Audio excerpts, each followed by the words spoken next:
work on your husband. The only thing you're supposed to be doing is warning them. Okay, you don't let nobody get away with wickedness. You warn them. You're supposed to say, you know what you ain't doing ain't right. Show me how you like what you're doing right now. You're supposed to say that. Oh, you lying? Well, why you lying? Justify that. Everybody understand that?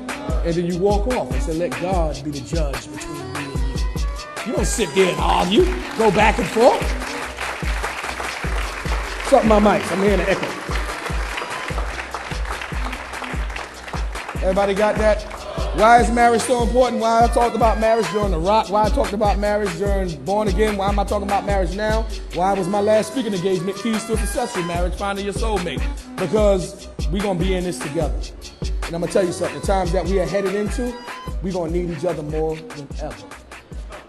We're going to need the men to be righteous, and we're going to need the women to be virtuous. You everybody understand that? And the times that we are headed into, you're going to have to understand two are better than one.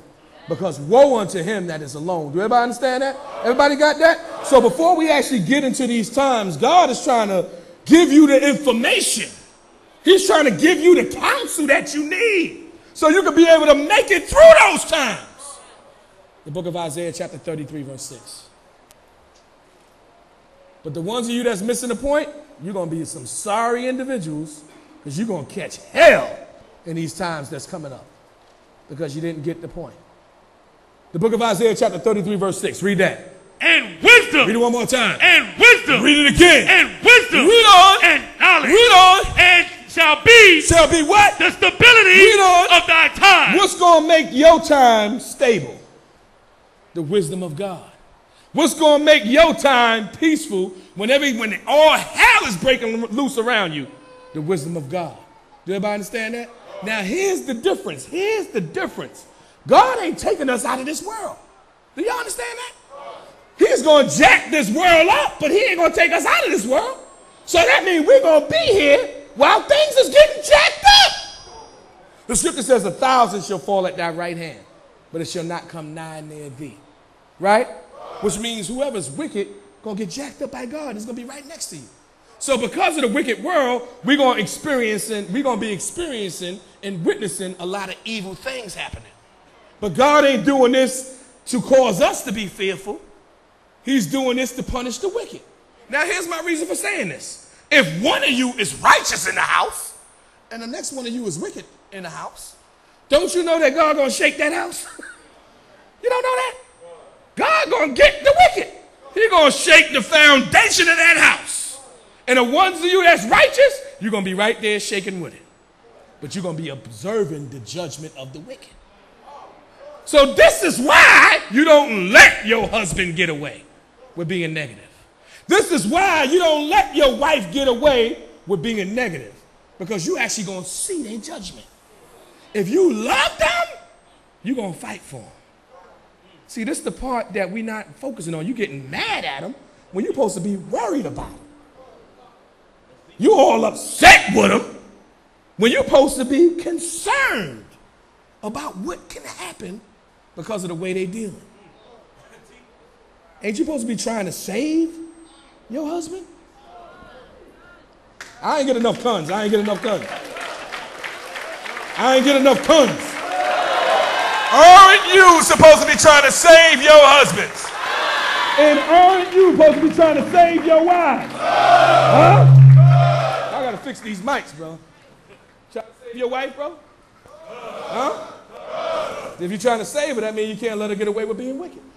We can't let each other get away with being wicked. Do the church let you get away with being wicked? You know why we don't let you get away with being wicked? Because the Lord will hang us. He will hang us.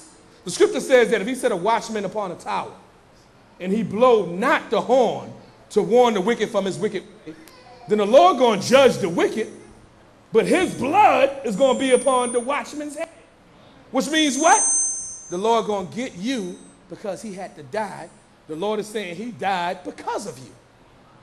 If you warned him, maybe he would have turned around. But being that you didn't warn him, I'm going to have to get you too. Because now we'll never know.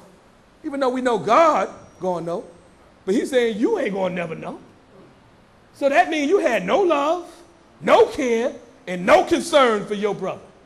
Here it is. You could have said something to him. to get him to turn around from his wicked way. Because you knew that destruction was coming, and you didn't. Why? Because you really hated him. You wanted to see him get jacked up. So now the Lord said, okay, I got to judge him for what he did, but I got to judge you for what you did also. What you doing wanting to see your brother get jacked up? The commandment is to love thy neighbor as thyself. So this is why, brother, why we got to come to council over? Just coming to council. Brother, it's all out of love. You missed the Sabbath day. You're in council. Why? What does the scripture say about the Sabbath day? That if any man don't keep the Sabbath day, they shall what? They shall surely be put to death. So how you just not going to be showing up and expect us not to say nothing? But you got people that think that's oppression. It's like captivity up in there.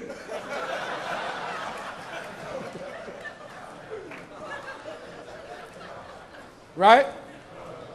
I'm going to tell you something. Can't nobody lie to me, and I find out about it. I give people hell about lying. Like, well, you a liar. I make them feel the lies. Like, why are you lying? Why can't you just speak truth? What's wrong with you? You be up there.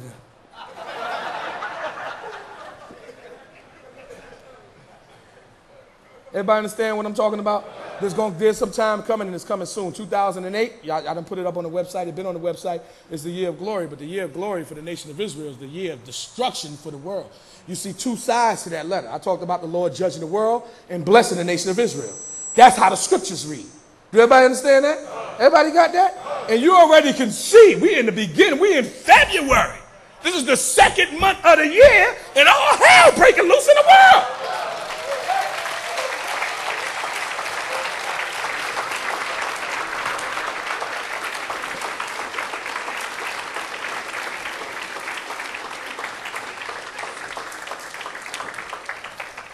Nation rising up against nation. Hezbollah and Israel going to catch the nation. The so-called white man is calling himself a Jew going to catch hell in 2008.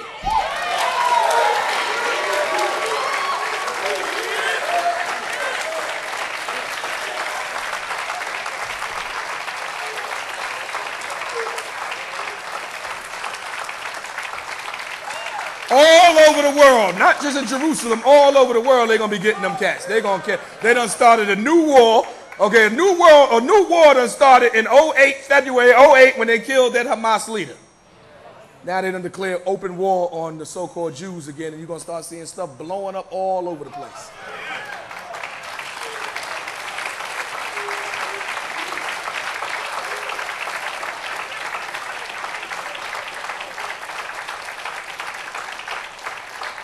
They thought it was going to stop. Columbine ain't going to never stop.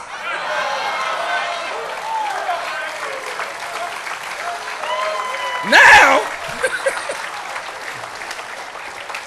you can't even send your kids to college no more.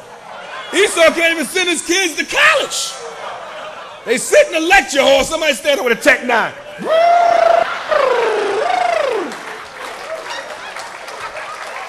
Then, check it out, they learned it from the Arabs.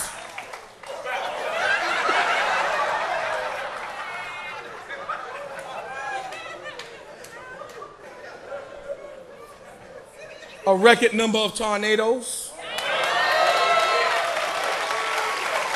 Need I remind you it's just February? It's just February.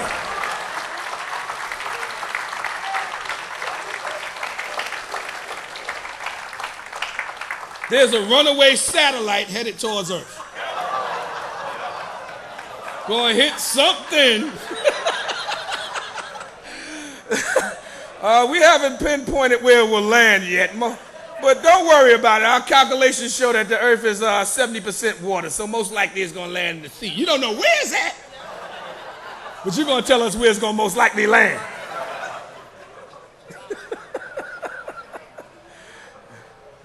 Somebody gonna get hurt. Then there's another satellite. There's another satellite that they lost. The power just shut down, like the angels just pulled the plug on it. So